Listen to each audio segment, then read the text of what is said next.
Günlərdə parlamentdə təmsil olunan, həm də müxalif yönlü partiyalardan birinin sədri, rəhbəri hesab olunan deputatlardan biri bildirmişdir ki, Azərbaycanda yeni referendum keçirilməlidir və Azərbaycan parlament idarə üsullu ölkəyə keçməlidir. Yəni prezident idarə üsulundan parlament idarə üsuluna keçməlidir.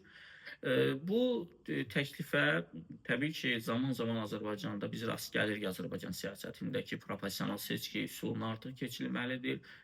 Siyasətdə partiyalar gücləndirilməlidir və bu bir qədər də prezident Respublika idarə üsulunun baş nazir idarə üsuluna keçid deməkdir. Amma mən düşünürəm ki, Azərbaycanda yaxın illərdə ümumiyyətlə prezident Respublikasından baş nazir Respublikasına keçid, yəni parlament idarə üsuluna keçid gözlənilmir. Əgər belə bir fikir varsa da iqtidar cəmiyyətində, mən bunu Azərbaycanın bugünkü geosiyasi durumda təhlükəsizlik problemi kimi hesab edirəm. Çünki təbii ki, biz partiyaları gücləndirməliyik. Çünki siyasətdə bugün Azərbaycan siyasəti niyə bu durumdadır? Ona görə bu durumdadır ki, bugün Azərbaycanda partiyalar güclü deyil. Siyasi partiyalar fərqi yoxdur. Bu hətta iqtidar partiyası özü olsun. Siz nə qədər Yeni Azərbaycan partiyasından çıxan parlaq siyasətçi tanıyırsınız.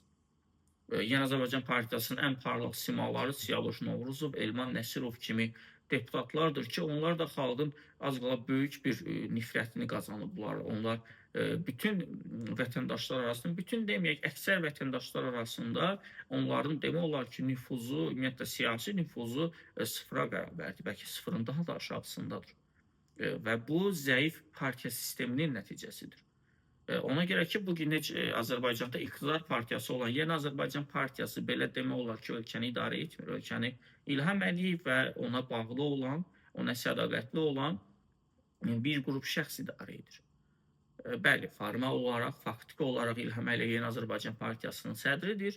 O, Yeni Azərbaycan Partiyasının prezidentliyə namizədi kimi prezident seçilib. Amma məncə aşağı-yuxarı hamı başa düşür ki, bugün ölkənin idarə olunmasında Yeni Azərbaycan Partiyası belə tam təfərrüfatlı iştirak etmir. Nəinki digər parlament partiyaları və yaxud da ki, parlamentdən kənarda qalan partiyalar. Bəli, siyasi partiyaları biz gücləndirmək istəyiriksə ki, bu lazımdır, bu mütləqdir.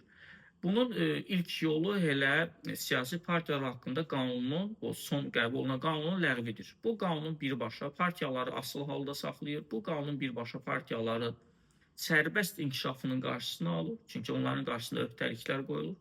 Söhbət təkcə siyasi partiyalarda deyil ki, hər hansısa bir biz iş yerini düşünək. Orada siz bir işçiyə öhdəlik qoyursunuzsa, onun azadlıqlarını, onun sərbəst inkişafını, onun sərbəst əməyin potensialının qarşısını alırsınızsa, orada inkişaf olmaz. Azərbaycanda da bugün dövlət adı altında iqtidar öz sistemini, öz hakimiyyətini qorumaq üçün yeni son illərdə bir qərar qəbul etdi. Partiyalar haqqında yeni qanun düzəlişlərlə bağlı qəbul olundu və partiyalara minimum 5000 üzv tələbi qoyuldu. Partiyalara hər 6 aydan bir üzv siyahısının Ədliyyə Nazirliyi tərəfindən yenilənməsi tələbi qoyuldu.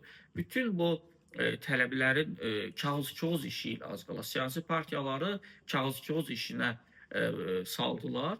Amma siyasi partiyaların işi siyasi fəaliyyətdir və bu siyasi fəaliyyətin siz 100 nəfərlə də həyata keçirə bilərsiniz. Vətəndaşlar sadəcə sizin 100 nəfərinizi bəyənib gəlib onların partiyasına səs verə bilər. Bunu siz 100 min nəfərlə və yaxud da ki 1 milyon nəfər üzvü olan partiya ilə də edə bilərsiniz. Niyə siz insanlara ümumiyyətlə bir minimum, maksimum söhbəti qoyursunuz ki, minimum sənin 5000 üzvün olmalıdır ki, sən ölkədə seçkilərə qatılasan, ölkədə siyasi fəaliyyətlə məşğul olasan. Bu doğru deyil axı. Bu ümumiyyətlə siyasi aktivlikdən daha çox passivlik yaradır. Çünki siyasi partiya öz fokusu öz işindən kənara tutur artıq. Üz cəlb etmək. Biz necə edək ki, biz insanların xoşuna gələk? Xeyr, bəlkə mənim elə bir fikrim yoxdur ki, mən insanların xoşuna gəlib. Mən səs almaq istəmirəm. Siyasi partiyayam. Amma mənə 1% səs qane edir. Çünki Azərbaycanda bu dəqiqə baraj söhbəti də yoxdur. Professional seçki sistemi deyil ki, orada minimum səs barajı tətbiq olunsun. Bəlkə mən elə ömrümün axırına kimi bir deputatlıq bir partiya olmaq istəyirəm. Ona görə də bugün Azərbaycan parlamentinin gücləndirilməsi, bəli, parlament güclənməlidir, parlament bir qədər müstəqil olmalıdır, parlament hakimiyyətin notariusu vəzifəsini yerinə yetirməməlidir ki, bugün iqtidar tərəfdən, prezident tərəfdən hansı təkliflər gəlirsə, anındaca mütləq əksəriyyəti bir nəfər xaric düyməni bassın, lehinə səs versin və az qala notariat qaydada onun təsdiqi ilə bağlı bir iclasdır sanki. Müzakirə gedir. Bəzən deputatlar arasında biz görürük ki, müzakirə gedir. Müzakirə əsnasında insan həmin o təklif olunan sənədi, qanunvericiliyi tənqid edir, bol-bol geniş formada tənqid edir, amma axırda səs verməyə gələndə lehinə səs verir. Yəni belə bir durum mən başa düşmürəm. Başqa hansısa bir parlamentdə, hansısa bir ölkədə ola bilərmi, yoxsa yəni bu çox pis bir nümunədir, bu çox bərbad bir nümunədir. Amma Azərbaycanda bu var. Azərbaycan parlamentində biz buna rast gəlirik. Bizim Milli Məclisin millət vəkilləri bir nəfər xaric təkrar edirəm. Mütləq əksəriyyəti eyni qaydada hər dəfə elə edirlər. Əleyhinə də danışıb, lehinə səs verir və yaxud da susub lehinə səs verir və yaxud da ki, elə həqiqətən də dəstəkləyib səs verir və yaxud da ki, ümumiyyətlə o sənədi başa düşmür heç. Onun mahiyyəti, məzmunu nədən ibarətdir? Yenə də amma lehinə səs verir.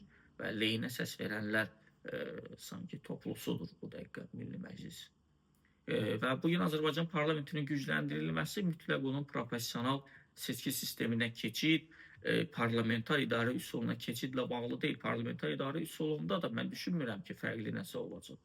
Bəli, İlham Əliyev yenə olacaq prezident, İlham Əliyevin istədiyi bir insan gətirib qoyacaqlar baş nazir, çünki yenə də çoxluqla seçki saxtakarlığı nəticəsində çoxluq olacaq yenə Azərbaycan Partiyasının üzvləri və qoyacaqlar bir baş nazir, artıq olacaq Azərbaycanda bir İlham Əliyev yox, iki İlham Əliyev, yəni Lori dildə izah etsəm və olacaq o hökumət güya baş naziri. İndi onsuz da kim idarə edir? Yenə də həmin komanda ölkəni idarə edir. Onda da həmin komanda ölkəni idarə edəcək.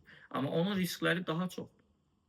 Bəli, bir nəfərdən asılı olan ölkənin də siz deyə bilərsiniz ki, düşünə bilərsiniz ki, təhlükəsizlik baxımından kifayət qədər ciddi problemləri var. Bəli, mən bundan tamamilə razıyam. Hər şey bir nəfərin əlində cəmlənəndə, təbii ki, bunun böyük güclər və yaxud da ki, hər hansısa bir geosiyasi durumda bir nəfərin artıq sıradan çıxarılması və yaxud da ki, onun hansısa bir yollarla razılaşdırılması, onun hər hansısa bir məsələləri yerdə qalan digər bütün sistemləri çökdürə bilər.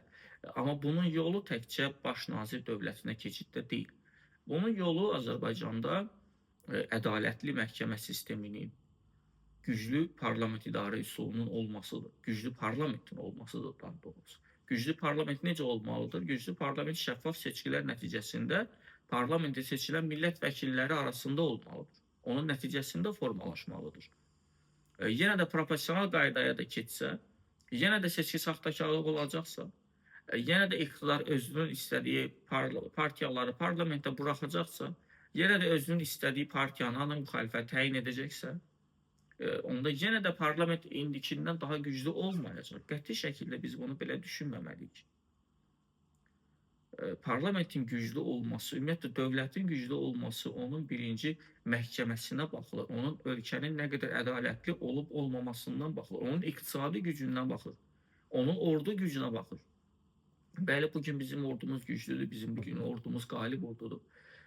Amma Azərbaycan iqtisadiyyatının durumu nə yerdədir? Amma Azərbaycanda məhkəmələrin durumu nə yerdədir? Amma Azərbaycanda vətəndaşın dövlətə inamı, güvəni nə qədərdir? Bugün Azərbaycan vətəndaşları, Azərbaycan təhlükəsizlik güclərinə, mühafizə orqanlarına konkret desək, nə qədər güvənir? Ordunu çıxmaq şərti ilə təbii ki. Onlara nə qədər etibar edir? Baxın, bunlar hamısı dövlətin gücünün göstəricisidir. Bu cəhətdən bizim təbii ki, axsaq yerlərimiz var. Bizim parlamentimizdə həm də buna görə zəifdir. Ona görə də əgər biz ölkəmizdə güclü parlament istəyiriksə, biz ölkəmizdə əbədi bir, müstəqil bir ölkə olmağımızı istəyiriksə, biz öncə məhkəmə islahatını etməliyik. Sonra siyasi partiyaları sıxmamalıyıq. Tənqid edən hər bir vətəndaşı həbsə göndərməməliyik və yaxud da ki, onu məcbur etməməliyik ki, o çıxıb mühacirətə getsin. Və bütün bunlarla Azərbaycan belə çiçəklənməlidir, Azərbaycan belə güclənməlidir və daha sonra növbəti 50 ildən sonra, növbəti 70 ildən sonra, bəli, parlament idarə üsuluna keçə bilərik. Amma indiki geosiyasi durumda yaxın 5 ildə, yaxın 10 ildə Azərbaycanın proporsional qaydada və yaxud da ki, ümumiyyətlə, parlament idarə üsuluna keçidi mən düşünürəm ki, mənim şəxsi təbii ki, fikrimdir. risklidir və heç mən açıq inanmıram da ki, bu dəqiqə Azərbaycan hakimiyyəti bu yöndə hər hansısa bir addım atacaq.